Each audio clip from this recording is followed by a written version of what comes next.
ओम श्री गणेशाय नमः। वंशी विभूषितकरानवनीरदाभात् पीताम्बरादरुणबिम्बफलाधरोष्ठात् पूर्णेन्दुसुन्दरमुखादरविन्दनेत्रात् कृष्णात् परं किमपि तत्त्वमहं न जाने। कृष्णात् परं किमपि तत्त्वमहं न जाने। मैं वेंकटेश शर्मा, सहायक प्राध्यापक, गुरुकुल संस्कृत महाविद्यालय बैरगनिया सीतामढ़ी, आज की ऑनलाइन कक्षा में शास्त्रीय प्रतिष्ठा तृतीय खंड के विद्यार्थियों का हार्दिक स्वागत करता हूं। आज की कक्षा अनिवार्य प्रथम पत्र की है। इसके अंतर्गत आज हम लोग संस्कृत साहित्य का इतिहास से महाकवि कालिदास के बारे में पढ़ेंगे। कल की कक्षा में भी हम लोगों ने महाकवि कालिदास के बारे में ही चर्चा की थी। उनकी जन्मभूमि के विषय में जो मत भिन्नता है उसके बारे में हमने पर्याप्त जानकारी देने की कोशिश की थी।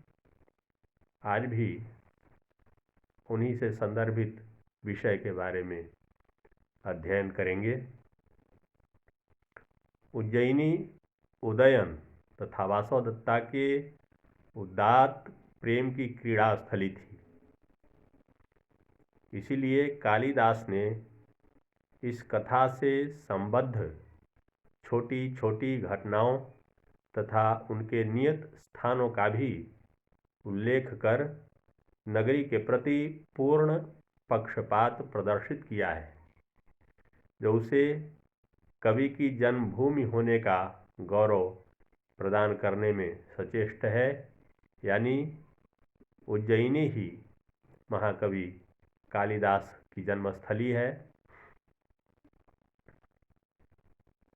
भारतीय जनश्रुति के आधार पर कालिदास राजा विक्रमादित्य के नवरत्नों के मुखिया थे। कालिदास के ग्रंथों से भी विक्रम के साथ रहने की बात सूचित होती है। विश्वविख्यात शकुंतला का अभिनय किसी राजा की संभवतः विक्रमादित्य की ही अभिरूप भूयिष्ठा परिषद में हुआ था। विक्रमोर्वशीय में पुरूरवा के नायक होने पर भी विक्रम का नामोल्लेख नाटक के नाम में है तथा अनुत्सेकः खलु विक्रमालंकारः आदि वाक्य इस सिद्धांत को पुष्टि कर रहे हैं कि कालिदास का विक्रम से अवश्य संबंध था। रामचरित महाकाव्य की ख्याति कमपि कालिदास कवयो नीताः शकारातिना आदि पद्यों से भी इसी संबंध की पुष्टि होती है। अतः जब तक इसके विरुद्ध कोई ठोस प्रमाण न मिले तब तक यह मानना अनुचित नहीं होगा कि कालिदास राजा विक्रम के राजसभा में नवरत्नों में से थे। कालिदास ने शुंग वंशीय राजा अग्निमित्र को अपने मालविकाग्निमित्र नाटक का नायक बनाया है। अतः वे उसके अनंतर होंगे। इधर सप्तम शताब्दी में हर्षवर्धन के सभाकवि बाणभट्ट ने हर्षचरित में कालिदास की कविता की प्रशस्त प्रशंसा की है। अतः कवि कालिदास के समय के विषय में प्रधानतया 3 मत मान्य हैं। पहला मत है कालिदास को षष्ठ शतक का बतलाता है। दूसरा मत गुप्त काल में कालिदास की स्थिति मानता है तथा तीसरा मत विक्रम संवत के आरंभ में इनका समय यानी कालिदास का समय सुनिश्चित करता है। भारतीय इतिहास में विक्रम उपाधि वाले 4 राजाओं का उल्लेख पाया जाता है, जिनके समसामयिक होने से कालिदास का भी समय भिन्न भिन्न सदियों में माना गया है। डॉक्टर हार्नली का मत है कि यशोधर्मन, जिसने कारूर की लड़ाई में हूण वंश के प्रतापी राजा मिहिरकुल को बालादित्य नरसिंह गुप्त की सहायता से पराजित किया था, विक्रमादित्य की उपाधि भी उन्होंने ग्रहण की थी। अपनी इस महत्वपूर्ण विजय के उपलक्ष्य में उन्होंने नवीन संवत भी चलाया था, जो विक्रम संवत के नाम से व्यवहृत हुआ, परंतु इसे प्राचीन सिद्ध करने की इच्छा से इसके ऊपर प्राचीनता का पुष्टि देने के लिए उसने इसे 600 वर्ष पूर्व से चलाया।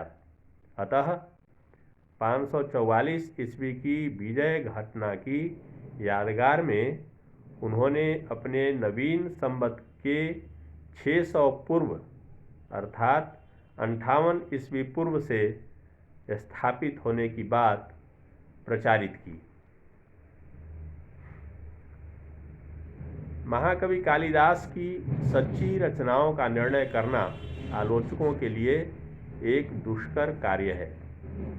कालिदास की रचनाओं के विषय में संक्षेप में आप लोगों को बतलाते हुए ये जानकारी दे रहा हूँ कि उनकी सच्ची रचनाओं का निर्णय करना सामान्य आलोचकों के बस की बात नहीं है, क्योंकि कालिदास की काव्य जगत में ख्याति होने पर अवांतरकालीन बहुत से कवियों ने कालिदास का प्रसिद्ध अभिधान धारण कर अपने व्यक्तित्व को छिपा रखा। कम से कम राजशेखर 10वीं शताब्दी में उन्होंने 3 कालिदासों की सत्ता का पूर्ण संकेत किया है। एको न जीयते हंत कालिदासो न केनचित श्रृंगारे ललितोद्गारे कालिदास त्रयीकुमु। ये सूक्ति मुक्तावली का श्लोक है। एक तो परंपरा की अविच्छिन्नता और दूसरे अनेक कालिदासों की सत्ता, दोनों ने मिलकर इस समस्या को और जटिल तथा अमीमांस्य बना रखा है।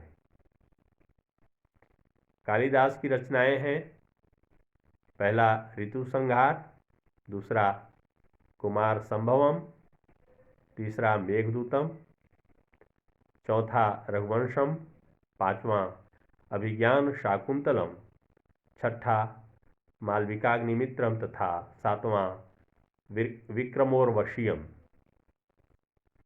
इस प्रकार आज की कक्षा समाप्त होती है।